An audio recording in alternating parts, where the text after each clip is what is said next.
habeen wanaagsan daawadayaal sanad gura wacan kuna soo dhawaada xarunta wararka ee dunida ee BBC London qodobada wararka caalamka caawa ugu waaweyn waxa kamid ah dagaalka la hilmaamay ee qaaradda Yurub 3 sano oo dagaal ba'an uu ka socday bariga Ukraine waxaan warbixin gaar ah idin kaga haynaa jiidda hore ee dagaalka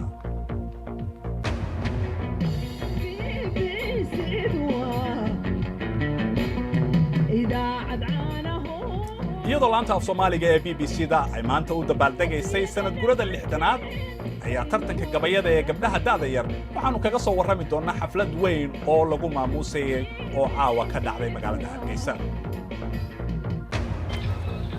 halkani waa London laanta af Soomaaliga ee BBC-da oo aad ka dhageysanaysaan waxa kale oo aanu la hadli doonaa wariyihii ugu waqtiga dheeraa ee BBC Soomaali ka soo shaqeeya Cabdullaahi Xaaji oo ka warrami doona waayihiisa BBC-da. barnaamijka caawa intiisa badan waxaanu ku soo qaadanaynaa xuska sanad gurada 6aad ee markii la aasaasay laantan af Soomaaliga ee BBC. balse marka hore aynu ku bilowno 3 sano ayaa ka soo wareegtay markii lagu soo riday bariga Ukraine diyaaradii Malaysia Airline ee duulimaadkeedu ahaa MH17 oo 298 qof ay ku dhinteen. koox Holland u dhalatay oo baadhay shirkaasi ayaa sheegay in gantaal Ruushku uu ganay lagu soo riday oo dhulka gooni u goostada ee Ukraine uu ahaa halka diyaaraddaasi lagu riday. dagaalka u dhaxeeya kooxaha gooni u goosadka ee Ruushka taageero iyo dawladda Kiev ayaa galaaftay 10,000 qof. BBC-da ayaa booqatay aagga dagaalka Avdiivka ee Donetsk. Cabdiraxmaan Bidhaan ayaa ka warramaya. waxaa lagu jiraa xagaaga bartankiisii marka hore waxaad soranaysaa waa meel nabada laakiin in yar kadib ayuunbaaban goob dagaal cagaha la gallay waxaa halkan la daba socdaa oo gadhwadeen ah dadka garanaya meelaha wax ku aasanayna meelaha kale sida haweeneydan konton jirka ah ee Elena Makrovich waxay ciidamada ku biirtay markii dagaalku bilaabmay waxaa dhankaa ku soo jira nin raba inuu wax toogto markiiba cagaha ayaa wax laga dayey oo waa la gabaday sida inta badanba ka dhacda meelaha kale ee dagaalladu ka socdaan ee adduunka halkani waxay ahaan jirtay jid warshaduhu ku badan yihiin laakiin iminka waxaa asqeeyey madaafiic lagu garaacay kumanaan madfac ayaa halkan ku soo dhacay gantaalkan ayaan qarxin waxaa burburiyey ciidanka Ukraine muuqaalkani waa mid qosol gariira xabad la dhinac dhigay baybalkii ciidamadan waxay noqdeen haddaba iminka ciidan adag kadib 3 sano oo ay dagaal ku soo jireen dhufaysyadani waa dhufaysyo dagaal oo ku yaala Yurub iyadoo aagga dagaalkuna yahay 400 oo kiiloomitir ciidanka Ukraine iyo ciidamada Ruushku taageeran ayaa waxay isu jiraan 40 ilaa 50 dhudhun in ka badan 1 milyan oo qof ayaa haddaba dagaalkan ku barakacay markaad eegto labada dhinacba Elena Makrovich waxaan ka walwalsanahay inay carruurta saamayso waad ogtahay siday xaaladdu noqon karto timaha caddaan doono siday u fakarayeen ilaahay waxaan ka baryayaa inay balaayin lagu dhacin halkee la duqayn doonaa maxaa dhici doono Sahyena Aslanova oo 7 jirihii waxa ay ku agoomowday dagaalkan waxaanad arkaysaa in dad badan boomkii qarxayay iyo madaafiicii qarxaysay ay maskaxdooda wax kaga tagtay Sahyena Aslanova waxa ay heshay hooyadeed oo jidhkeedii madfac ku dhacay oo googo'ayba dalkan oo haddaba dal la isku mari waayey oo labada dhinacba ay colaad adag ka dhex taagan tahay ayaa dad fara badan waxa ay ku barteen nolosha adag iyaga oo yaryar oo aan maskaxdooduba weynaanin taasi oo ku tusaysa in nolosha bani'aadamku ay tahay mid mar walba u nugul dhibaatada faahfaahin dheeraada oo ku saabsan warbixintaasi iyo kuwa kaleba waxaad ka heli kartaa bogayaga bbcsomali.com adiga oo mobilkaaga ka geli kara barmarkan aynu eegno qodobo kale oo ku jira wararka dunida ee maanta madaxweynaha South Sudan ayaa ku dhawaaqay 3 bilood oo xaalad degdeg ah qayb ka tirsan waqooyiga galbeed ee waddanka wax sabab laguma sheegin amarkan laakiin waxa ka taagnaa halkaasi amaan darro waddanka ayaa galay dagaal sokeeye kadib markii ay isqabteen madaxweynaha iyo ku-xigeenkiisii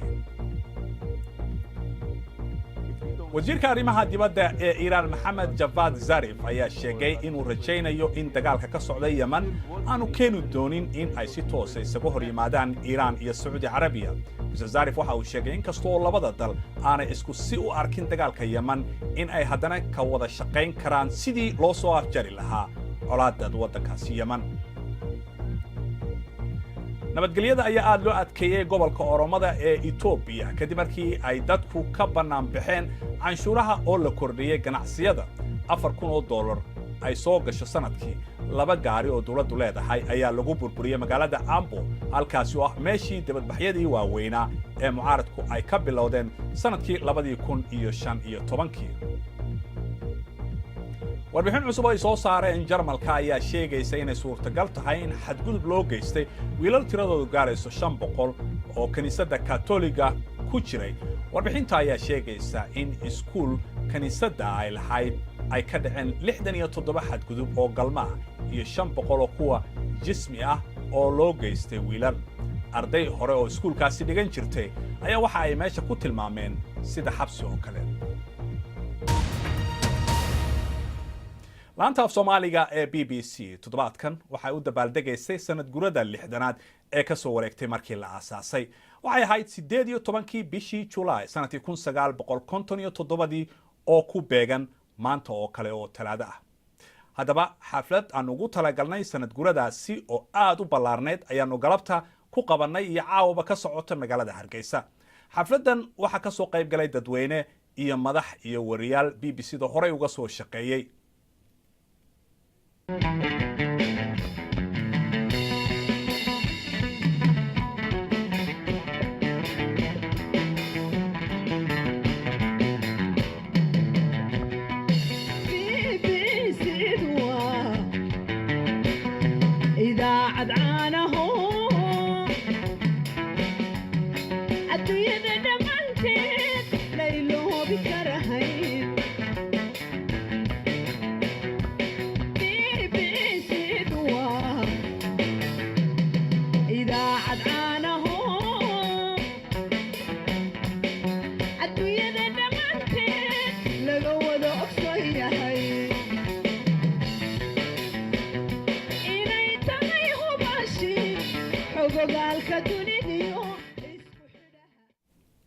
haddaba BBC Soomaali munaasabadan awgeed waxay tartan u qabatay gabdho Soomaaliyeed oo ku tartama gabayada. waxaa tartan ka qayb galay 100 gabdhood. Deeqan Nuux Yunis ayaa kaalinta koowaad ku guuleysatay. kaalinta labaadna waxaa gashay Shukri Jaamac Ibraahim halka Farxiye Aadan Yuusufna ay gashay kaalinta saddexaad. waatan haddaba iyadoo ka hadlaysa wixii ku dhaliyay marka horena waxa ay tirinaysaa Deeqa tix kamida suugaanteeda. dhaqan suuban suugaan udoon sadar la miisaamay murti soohan maahmaah sarjaran hadal sarbeebaysan sibraar buuxa sahay meel maroo socoto loo keedsho haan saable surradiyo alool golo la siinsaabay aroos sacable gaaf iyo salaan sood mashxaradeedka subag shiilan hilibkoo la solay sixin la geedeeyey samadoon suldaan magac lahoo aradka saameeya sumcad boqor leh suma loo makalo sidana loo loogo tol sadqaysta sebi loo wanqalo xidid la sooreeyo suugaanta Soomaalida iyo maxaan ku raadayay afkeena iyo gabayada anigu maxaan ku raadayay yaraanteed jeclaa anigu aad yar baan dhageysan jiray anigu aad yar baan isku day jiray inaan fahmo anigu aad yar baan isku day jiray inaan maxaan ku raadayay waxyaabaha ay bulshada ka waaninayaan oo kale inaan maxaan ku raadayay fahmo oo garto waxyaabaha ay ku dhiirinayaan dhaqanku kamid yahay inaan isagana maxaan ku raadayay aan diiradda saaro aan hubiyo bal maxaan ku raadayay on baadi doon ku sameeyo waxa dhacday 2013 anigu xataa go'aansan inaan sameeyo ayaa waxa igu soo dhacday meerisyo ama midho maasa ah oo markaa baroordiiq ah waa markii ugu horeysay ee aan intaan qoro xataa anigu aan nafteeda u sheegay inaan wax qori karo maasadaasi oo ahayd tii u horeysay oo maasada baroordiiqda waan gaariye suugaanta boqorkeeda ayaa waxa la yiraahdaa gabayga maasada waxaan doonayaa dhaqanka soo gabaygan in dhaqanka Soomaalida kaga hadlo inaan kaga hadlo suugaantii Soomaalida ee hore yani suugaanta awood bay leedahay imika waxa dhici karta in wax kasta in suugaan lagu sheego laakiin awal hore lagu ma sheegi jirin maadaama dhaqankii iyo suugaantii kaga hadlayo waxaan horta marka koowaad waxaan awood u saaray inaan gabayga ka dhigo mid isagu horta buuxiyo shuruudihii gabayga higsigayga suugaantu waxa weeyaan inaan ka gaadho halka ugu sareyso oo maxaan ku raday ay leedahay waxaan jeclahay inaan dumarka maxaan ku raday Soomaaliyeed oo inta badan suugaanta lagu horeyn jiray inaan waqtigan maxaan ku raday position koodii aan soo saaro oo aan halka ugu sareyso suugaanta Soomaalidu leedahay aan ka gaadho hambalyo deeqa waryaal fara badan oo magac ku leh bulshada Soomaaliyeed ayaa haddaba 60kaasi sano ee la soo dhaafay soo maray laanta af Soomaaliga ee BBC waxaana ka mid ah Cabdulaahi Xaaji oo muddadii ugu dheerayd ah wariyihii ka soo shaqeeyay laanta af Soomaaliga ee BBC Cabdulaahi Xaaji imika waxa uu ku nool yahay magaalada London waraysi aan la yeeshay ayaan ku weydiiyay bal inuu ka warramo taariikhdiisii BBC-da halkani waa London laantii af Soomaaliga ee BBC-da oo aad ka dhageysanaysaan mawjadaha gaagaaban ee 13 mitir band xusuus aad u weyn bay igu leedahay aad iyo aad anigoo yar wiil yara galmadowle timo madowle ayaan imid Bush House 20 November sanadkii 1969